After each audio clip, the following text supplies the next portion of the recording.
नक्सवामी का बहुत सी चीज़ों का एंटीडोट है, और मगर बाद ऐसी एंटीडोट्स हैं जो डॉक्टर जिक्र नहीं करते, यानी होम्योपैथी किताबों में जिक्र नहीं मिलता।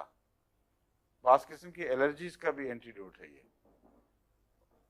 बाद लोगों को चावल से एलर्जी हो जाती है, चावल खाने से काफ़ी तकलीफ बढ़ती है।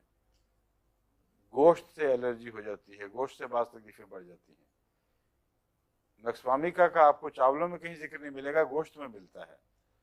लेकिन मैंने मरीजों पे इस्तेमाल करके देखा है इसकी इलामतों की वजह से। चावल खाने से जिनको तेजाबियत बढ़े बढ़े और फिर तकलीफ हो, तेजाबियत के हवाले से मैंने नक्सवामिका दिया और बहुत जल्दी फ़ायदा हुआ। फिर मुस्तकिल मैंने ऐसे मरीजों पर इस्तेमाल करके देखा है जिनको चावल से तकलीफ बढ़ती है, तो नक्सवामिका हर दफ़ा काम करता है। हालांकि नॉर्मली जो इसकी डिस्क्रिप्शन मिलती है ये खुश्क दवा है,